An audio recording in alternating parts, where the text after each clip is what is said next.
As you saw in the last video, we managed to get the body up on, standing up on the firewall, so that was interesting, but it wasn't too bad.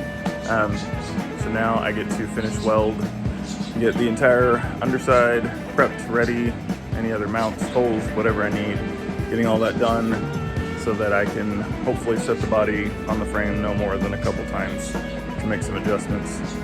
So that's what I'm gonna work on today.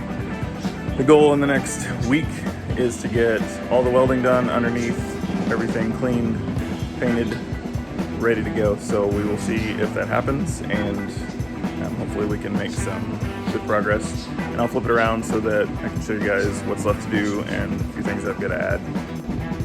Here it is. All the repairs, for the most part, have been done.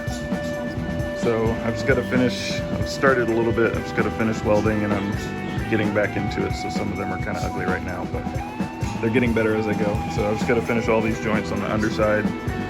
Then I've got to add some mounts.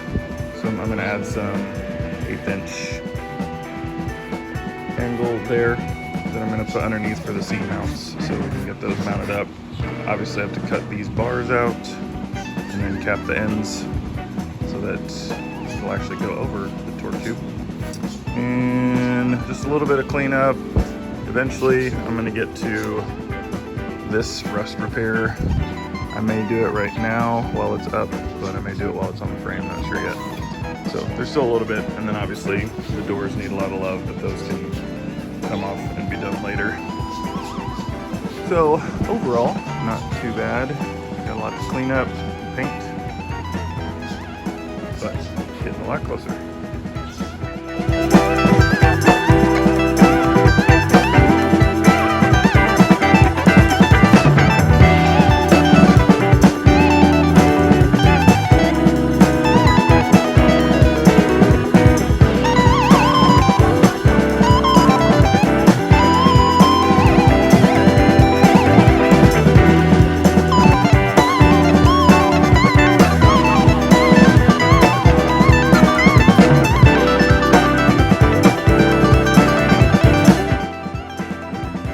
It has been 3 weeks since I last worked on the body, but we are ready to start with rust encapsulator and start edge priming and then seam sealing and then finish painting all of this. All that I have left to do is actually just drill out for the body mounts for the frame and just a few little touch-up things. So we're gonna do a little time lapse of some paint prep and see how that goes.